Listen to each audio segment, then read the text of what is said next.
Dalam kehidupan sehari-hari, kita sering menyebut sesuatu sebagai karunia dari Tuhan, entah itu kemampuan, bakat, atau kelebihan tertentu. Namun, apakah semua itu benar-benar yang dimaksud Alkitab? Apa sebenarnya arti karunia Roh Kudus? Karunia Roh Kudus adalah anugerah yang diberikan oleh Allah kepada setiap orang percaya untuk membangun tubuh Kristus, yaitu gereja. Hal ini didasari pada 1 Korintus pasal 12 ayat 4-7 yang mengatakan bahwa banyak karunia tapi berasal dari satu roh yang sama dan diberikan untuk kepentingan bersama. Dalam teologi reform, karunia tidak diartikan sebagai sesuatu yang bersifat individualistis, melainkan bagian dari kehidupan komunitas gereja. Kalau menurut John Calvin, karunia diberikan kepada setiap orang berbeda-beda sesuai dengan kehendak dari Roh Kudus.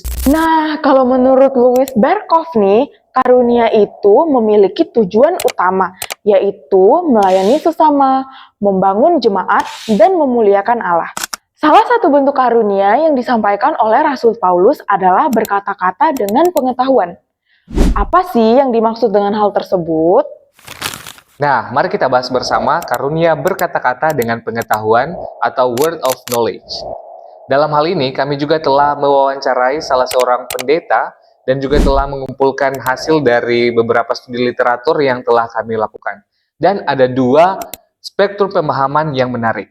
Yang pertama, pandangan karismatik yang melihat karunia ini sebagai pernyataan supernatural yang bersifat seketika, di mana Roh Kudus memberikan informasi khusus mengenai situasi atau hati dari seseorang yang tidak mungkin dipikirkan atau dipahami secara logika. Dan tujuannya adalah pelayanan yang bersifat langsung dan juga ajaib.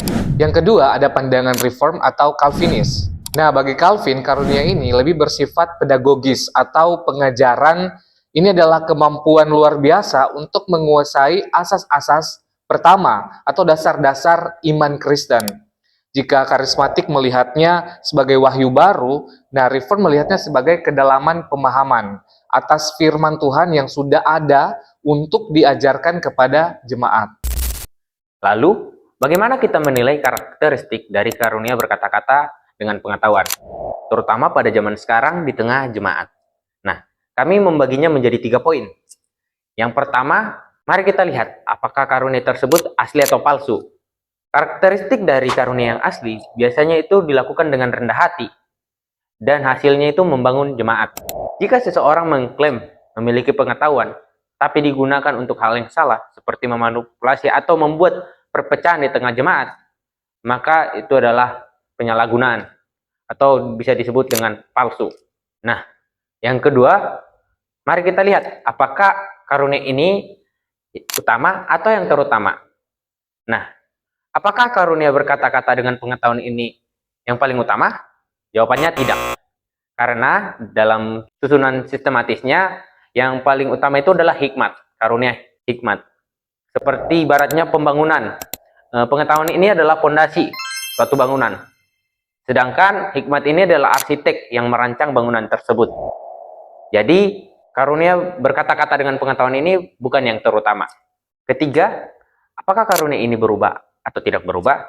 Nah, karunia ini dalam sifatnya tetap atau tidak berubah karena selalu ada dalam jemaat, tapi dalam penyampaiannya itu selalu berubah-ubah sesuai dengan kebutuhan masyarakat dan kedaulatan Roh Kudus.